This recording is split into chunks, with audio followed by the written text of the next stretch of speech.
Stacey Patton.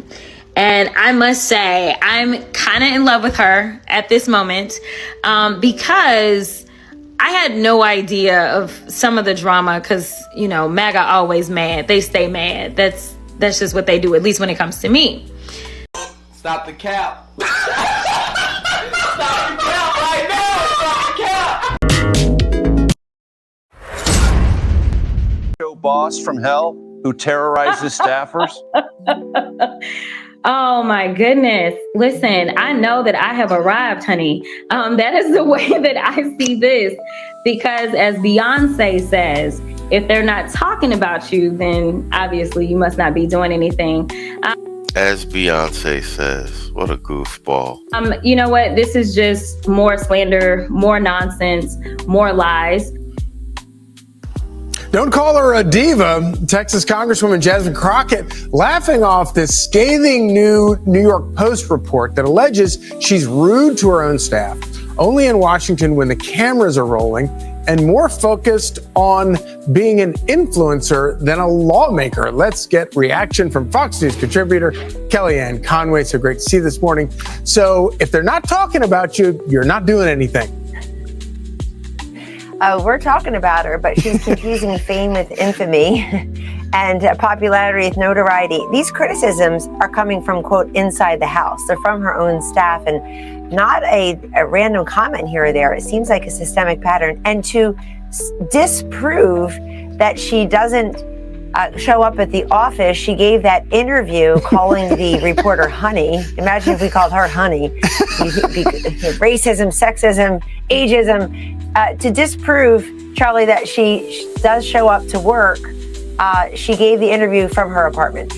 And so I guess they've really been digging for dirt, and I don't even know what dirt looks like. I guess it's the opposite of what we would think dirt is, right? Because it seems like if you say cheat on your wife while she's pregnant with a porn star, that's not dirt. It seems like Stop the cap. Stop the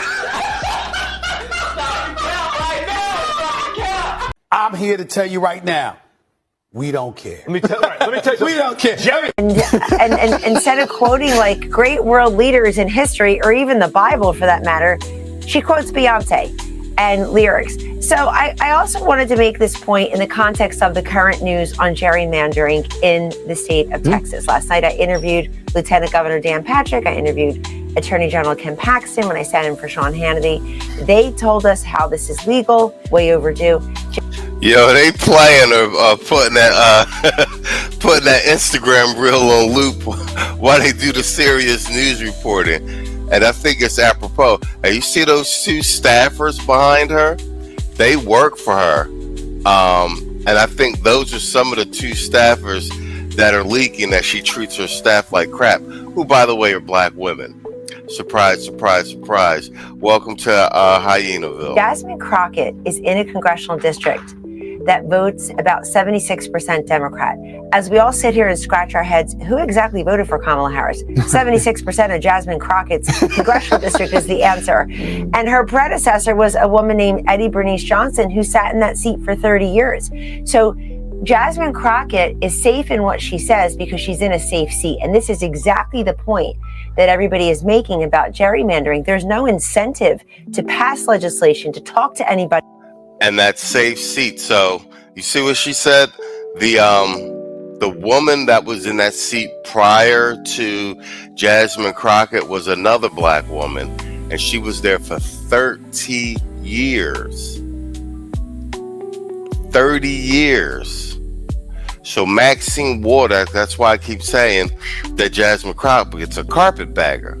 Maxine Waters sent Jasmine Crockett down there to fill that woman who passed away's seat, a woman who was there for 30 years. And you know how long Maxine Waters has been in there. So this is a power move by Trump. He's breaking up that whole fixed seat in office for a million years, gerrymandering that the Democrats set up. They're redistricting the map, breaking everything up, and people are going to have to run for their seats. Damn.